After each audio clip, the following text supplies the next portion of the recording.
Mesdames et messieurs, bonjour, je vous souhaite la bienvenue sur cette 4e édition du JT de la mode. J'explore et décrypte pour vous tout ce qui concerne la mode sur les réseaux sociaux et lors des événements comme la Fashion Week. Voici l'actualité du jour. Parlons de la Fashion Week Femmes, automne-hiver 2024-2025. Le thème est la diversité.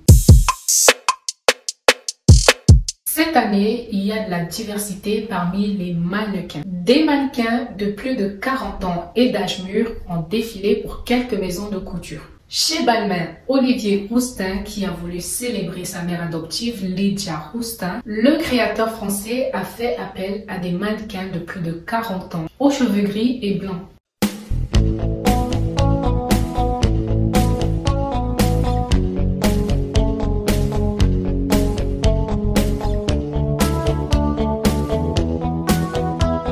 Chez Schiaparelli, il y a également Saskia De Brauw, 42 ans, mannequin androgyne, qui a fait son comeback. Quelques jours avant, Saskia Brauw a défilé pour Jil Sander pour la Fashion Week milanaise.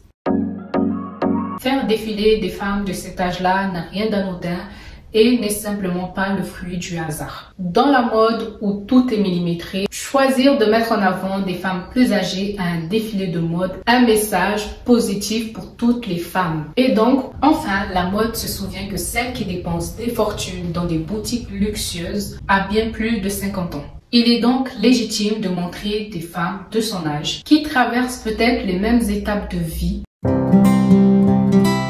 Parlons du show Balmain. Cette collection, oh my god. Est-ce que j'ai le droit de donner mon avis? Je vais vous donner mon avis concernant cette collection. Disons les choses.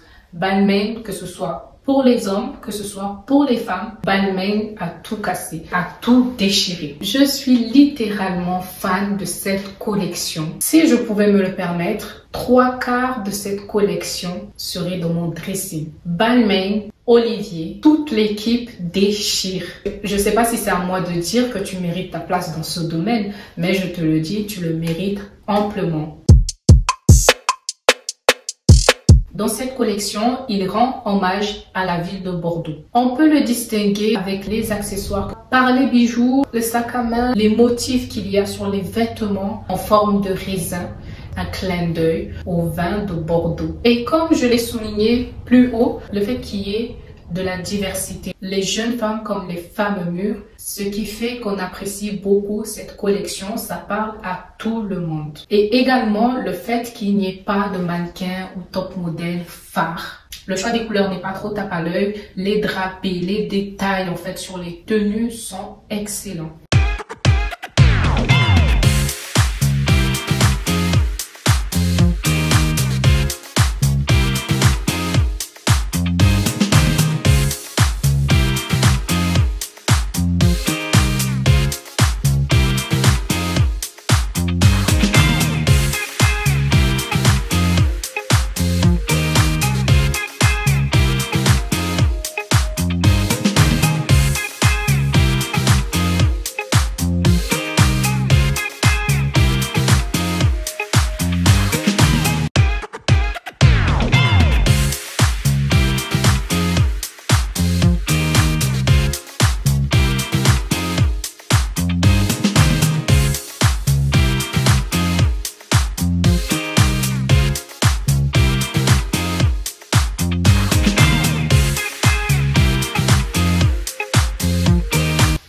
Ce drôle de défilé de la Fashion Week d'Avavav.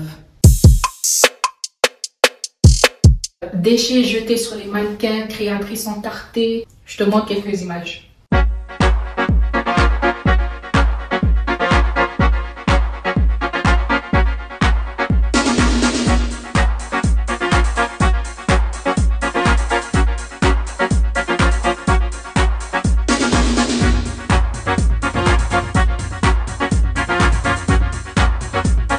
Pour sa collection automne-hiver 2024, la marque de vêtements italienne a marqué le coup en donnant aux invités des détritus à jeter sur les mannequins pour les empêcher d'avancer correctement. On a l'habitude de voir des podiums propres, mais à Vavav, on a décidé autrement. La marque a complètement cassé les codes en donnant aux spectateurs la possibilité de jeter des détritus sur ces mannequins, allant jusqu'à faire perdre l'équilibre à certains mannequins sous cette pluie de déchets. Une mise en scène dont le but était de dénoncer les nombreux commentaires malveillants que reçoit la marque et les mannequins sur les réseaux sociaux. Dès la fin du défilé, la créatrice est venue saluer son public, mais finit elle aussi entartée. On le sait tous, c'est un coup de com' pour faire parler, attirer et amener des gens à s'intéresser à leur marque. Personnellement, je ne trouve pas ça respectueux pour les mannequins, mais s'ils sont sur scène, c'est qu'ils ont donné leur autorisation.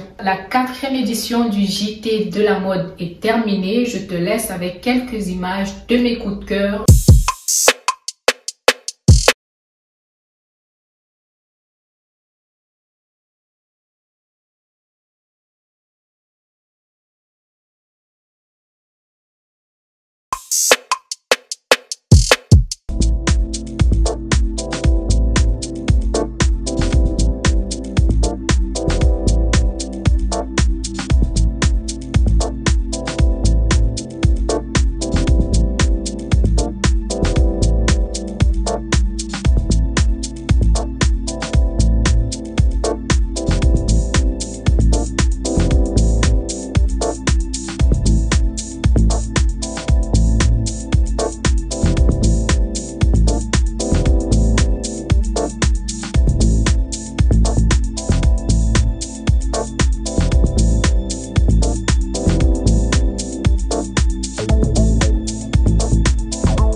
Des looks trottoirs.